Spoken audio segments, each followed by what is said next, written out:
भारतीय शिक्षा पद्धति प्रणाली भी नहीं है, सिस्टम भी नहीं है ये, क्योंकि हिंदी का अंग्रेजीकरण हो गया। तो आईकेएस तो सिस्टम पकड़ लिया। सिस्टम जब भी होता है वो पाइप में चला जाता है। भारत में जो कुछ पाइप में जाता है वो कभी आगे नहीं बढ़ता है ना। इसलिए उस शब्द के बजाय हम परंपरा का इस्तेमाल कर लें तो ज्यादा अच्छा है। और इस सिस्टम का एक मैं बहुत सारी उदाहरण तो देना चाहता हूं। शिक्षक बनना स्वीकार किया तब घंटों पढ़ाई करता था, बहुत अधिक तैयारी करके आता था और क्लास में 5 मिनट बोलने के बाद लगता था कि मेरा लेक्चर गड़बड़ हो गया है, मैं भूल गया, जो कुछ मैंने तैयार किया था वो भूल गया। अब स्थिति उल्टी है। अब कहा जाता है प्रेशर इतना है, 2 मिनट बोलना है आपको। बोलना बहुत सारा चाहता हूँ परंतु 2 मिनट का समय नहीं। ये नियंत्रण भारतीय शिक्षा पद्धति में शिक्षक खुद रखते हैं। इस पर किसी सिस्टम या व्यवस्था की आवश्यकता नहीं होती।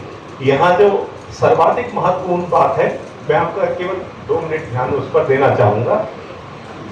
सुबह के उद्घाटन सत्र में प्रोफेसर एसपी गौतम जी ने एक बात कही थी कि हमारी शिक्षा पद्धति केवल प्रश्न और उनके उत्तर पर आधारित है। ये हमारे सारे शास्त्रों में भी है, गीता में तो है ही, बाकी में भी है, और वही शास्त्र सर्वोपयुक्त माने जाते हैं। ये सिस्टम हमारे पाश्चात्य शिक्षा व्यवस्था में जिज्ञासा जगाने वाली वस्तु को खत्म कर दिया। और ये केवल हमने महसूस नहीं किया इसलिए हम नई भारतीय शिक्षा पद्धति पर जा रहे हैं।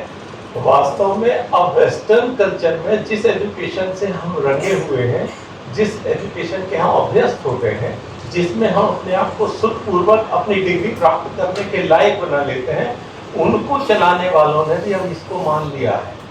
आप चाहें तो इवान इलिच की एक पुस्तक है डी स्कूलिंग, हिंदी में भी उसका वर्जन उपलब्ध है, पाठशाला बंद कर दो।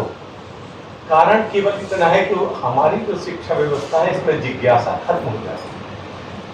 आपकी क्लास में बच्चे जो आते हैं वो बच्चे प्रश्न नहीं करते हैं, उनके मन में जिज्ञासा कैसे खत्म होती है। छोटा सा उदाहरण कि घर में बच्चे प्रश्न पूछते हैं, रास्ते चलते कभी आप छोटे बच्चे को लेकर के चले तो वो छोटी छोटी चीजों को देखता जाता है, उस पर प्रश्न करता है कि ये क्या है, आप बताते स्कूटर है, ये क्या है, कार है, इसमें लाइट क्या है, तमाम चीजें। धीरे धीरे प्रश्न ऐसे होते जाते हैं जिनके उत्तर देना हमें कठिन है। और उदाहरण के लिए जैसे उसने प्रश्न पूछा ये तारे, ये क्या है।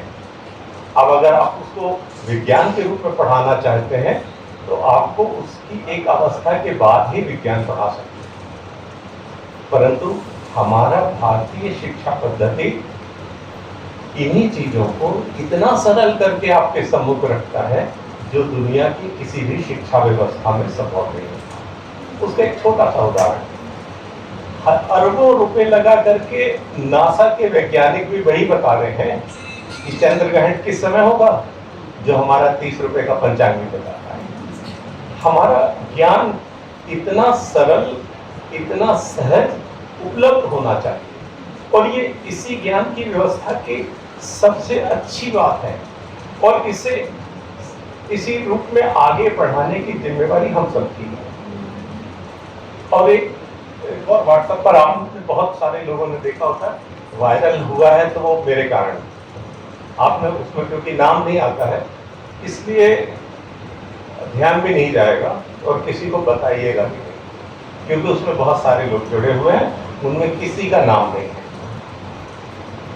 यूजीसी की बहुत सारी टीम्स के कुछ काम ऐसे होते हैं जिनमें सुबह से लेकर के रात तक काम होते हैं। केवल खाइए, वहीं सो जाइए, वहीं उठिए, वहीं खाइए, फिर सो जाइए, काम करते हैं। और ये 8-9 घंटे के काम के दौरान वहीं ब्रेकफास्ट होता है, वहीं लंच होता है, वहीं डिनर भी हो जाता है और उसके बाद बाहर जाने की परमिशन नहीं होती, मोबाइल भी बंद हो चुका होता है। ऐसा कुछ दिन गुजारने के बाद मुझे कुछ समस्या हुई, डॉक्टर के पास गए, उन्होंने कहा पहले चेकअप करा लीजिए। चेकअप कराने के बाद कोलेस्ट्रॉल भी बढ़ा हुआ है, ब्लड प्रेशर भी बढ़ा हुआ है, तमाम चीज़ें होती हैं ना, तो सब बढ़ गया। तो उन्होंने कोलेस्ट्रॉल की दवा दे दी, ये भी दे दिया, वो भी दे दिया। फिर नींद नहीं आ रही तो नींद की दवा भी दे दी। हार्ट वाले के पास गए तो हार्ट वाले ने भी लिख दिया, दवा का नाम भी बता सकता हूँ मैं, और वो दवा प्रतिबंधित भी हो गई, क्योंकि उस दवा को खाने से क्रैम्प आते हैं, पैरों में क्रैम्प आते हैं। और उसी कारण से जब मैंने डॉक्टर को बताया तो उसने 2 दवा और लिख दी, ये खा लीजिए क्रैम्प नहीं आए। तो वहाँ एलोपैथिक सिस्टम में ये है कि आपको अगर कोई भी परहेज, ये दवा ले लीजिए, हर चीज के लिए दवा उपलब्ध है। परंतु हमारे आयुर्वेदिक में इसे जड़ से समाप्त करने के लिए ही ये प्रोसेस है।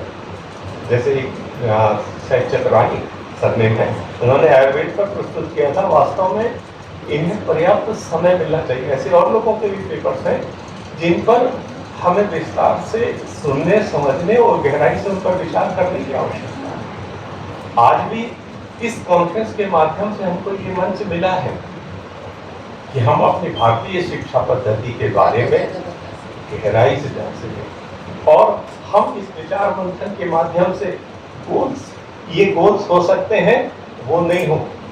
जो सस्टेनेबल कह रहे हैं ना, वो हमारे गोल हो सकता है नहीं हो।